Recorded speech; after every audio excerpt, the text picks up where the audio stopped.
Me voilà maintenant aux côtés de David Nechel, qui est DG chez Activision France. Tout d'abord, David, merci d'accepter cette interview. Alors, le lancement d'un jeu comme Black Ops 2 pour Activision, c'est énorme. Qu'est-ce que ça représente concrètement pour la société à l'année?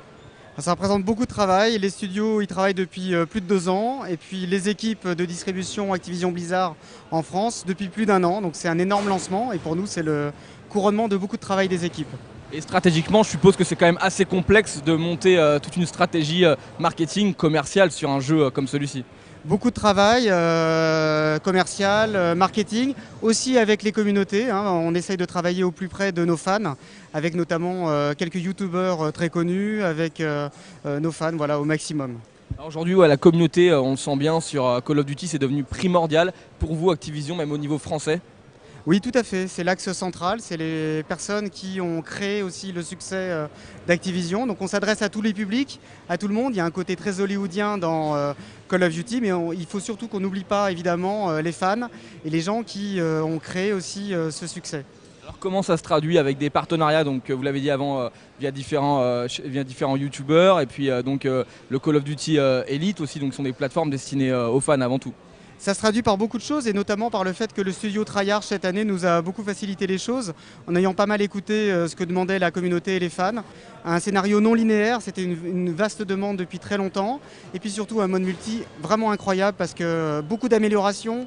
Ça se passe en plus dans un avenir proche, réaliste, donc on a renouvelé énormément la franchise avec beaucoup de véhicules. Et puis cette année enfin la possibilité d'utiliser le code casting, c'est-à-dire que vous allez pouvoir broadcaster, c'est-à-dire mettre en ligne directement sur internet votre partie en live pour que les gens regardent et participent avec vous à votre partie. Pour vous, le e-sport, c'est aussi l'un des axes majeurs de ce Call of Duty Black Ops 2.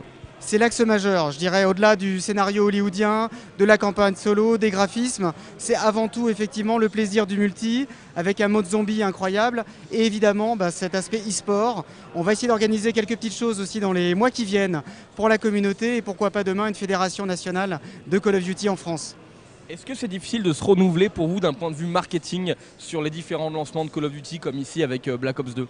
Alors oui, ça peut paraître difficile. En même temps, c'est chaque fois des studios différents, chaque fois des choses nouvelles. Et cette année, encore une fois, Treyarch nous a vraiment facilité la tâche parce qu'il y a des nouveautés, une prise de risque.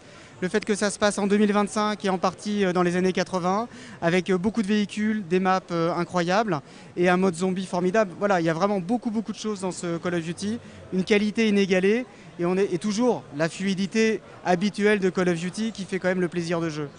Et donc l'année dernière, pour le précédent Call of Duty, vous aviez organisé une soirée au Palais Chaillot, donc un lieu prestigieux. Cette fois-ci, c'est au Virgin. C'est certes un petit peu moins prestigieux. Pourquoi ce choix? Alors le choix, il est destiné aussi à montrer qu'on travaille avec la distribution française, avec nos partenaires de la distribution.